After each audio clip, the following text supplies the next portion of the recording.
To install the CLI tool on a Mac, you can use the brew command. So here I'm going to type brew tap pivotal tap, and this is just going to add an extra endpoint to brew so that it knows how to find Spring tools. In this case I've already added it, so I'm getting a warning. Then to install the application, it's just a case of typing brew, install, and then Spring Boot. Again, I've already installed it, so I'm good to go.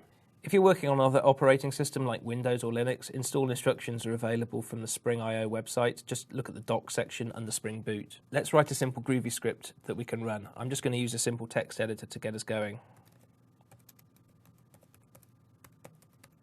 So I'm going to write a Spring MVC application. The first thing I want to do is write a REST controller annotation. This is just going to tell Spring that this is an MVC application and it wants to return simple responses directly.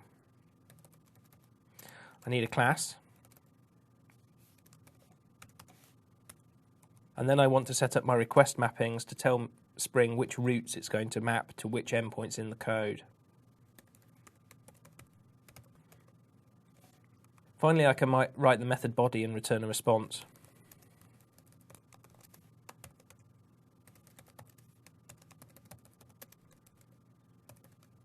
So there we go, that's the simplest possible application that we could write. To run this, we can just use the CLI command tool.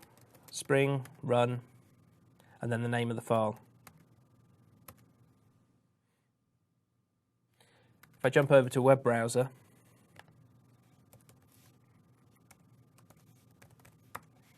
you can see we've got the hello world response.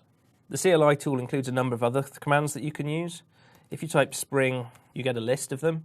So run is the one that we've used, but you can also run test cases, you can grab downloads, you can create executable jars, you can install additional functionality or uninstall it, and you can also use the init command, which will hit the Spring Start website. We'll show you that a bit later. Although that application was really simple to understand, quite a lot was going on behind the covers. If we look at the code as we wrote it, you can see that Spring Boot is actually inferring quite a lot.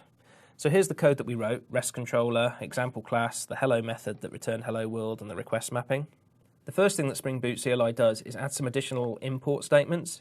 You'll notice that unlike Java, we didn't need to do any kind of imports to get this application to run.